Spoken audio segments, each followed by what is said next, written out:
शकता ज्याचा फायदा तुम्हाला मिळेल. त्यापैकीच एक उपाय म्हणजे घरात सुखशांती आणण्यासाठी होळीचे भस्म एका डबीत ठेवा आणि एखाद्या शुभ मुहूर्तावर घराच्या प्रत्येक कोपऱ्यात हे भस्म टाका. त्यामुळे घरातील भांडणं मिटतात आणि घरात सुखशांती येते. घराचे वाईट शक्तींपासून रक्षण करण्यासाठी सुद्धा तुम्ही होळीच्या या भस्माचा उपयोग करू शकता. त्यासाठी तुम्हाला काय करायचंय, जर घरात तुमच्या एखादं लहान मूल सतत आजारी पडत असेल तर होलिकेचं भस्म एका कपड्यात बांधून त्या मुलाच्या उशाशी ठेवा. त्या व्यक्तीच्या कपाळाला सुद्धा लावा. त्यामुळे सुद्धा तुम्हाला फरक दिसून येईल. होळीच्या दिवशी तुमच्या घराबाहेर तुम्ही रांगोळी नक्की काढा आणि त्या रांगोळीमध्ये वेगवेगळ्या प्रकारचे रंगही भरा. रांगोळी काढण्यासाठी पिवळा, गुलाबी, हिरवा, लाल असे रंग वापरा. हे रंग लक्ष्मी मातेचे आवडते रंग आहेत.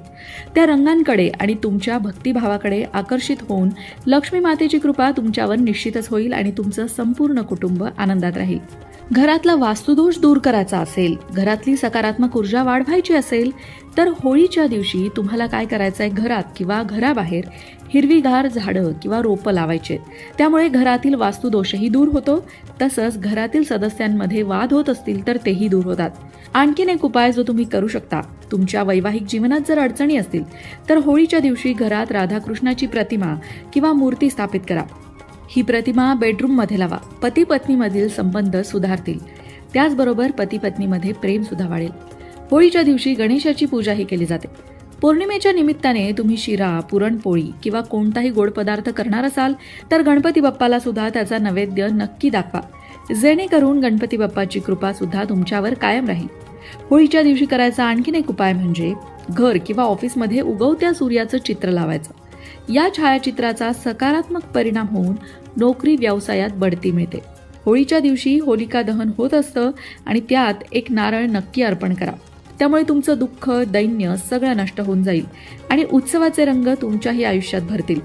वास्तुशास्त्रानुसार होळीला केला जाणारा आणखीन एक उपाय म्हणजे होलिका दहन झाल्यानंतर होळीची जी राख आहे ती थंड झाल्यावर ती थोडीशी घरी आणायची, लाल कपड्यामध्ये बांधायची आणि जिथे कुठे तुम्ही पैसे ठेवता किंवा जिथे तुमची तिजोरी आहे तिथे ती ठेवायची. त्यामुळे घरातनं अनावश्यक खर्च कमी होतो. कळत नाही पैसा कुठे जातो पण पैसा टिकत नाही, अशी ज्यांची तक्रार असते त्यांनी हा उपाय करून बघायला काहीच हरकत नाही. होळीच्या 8 दिवस आधी होलाष्टक सुरू होतं आणि या होलाष्टकामध्ये कोणतंही शुभ कार्य करणं वर्ज्य मानलं जातं. त्याची सुद्धा काळजी घ्यायची आहे. होलाष्टक पाळण्याचं कारण म्हणजे होलिका भक्त प्रल्हादाला घेऊन 8 दिवस अग्नीमध्ये बसली होती, पण शेवटी होलिकेचं दहन झालं आणि भक्त प्रल्हाद वाचला. म्हणूनच हे 8 दिवस कोणतंही शुभ कार्य केलं जात नाही. मंडळी, वास्तुशास्त्र, ज्योतिषशास्त्र, अंकशास्त्र यासारख्या विषयांवर तुमच्या मनात काही शंका असतील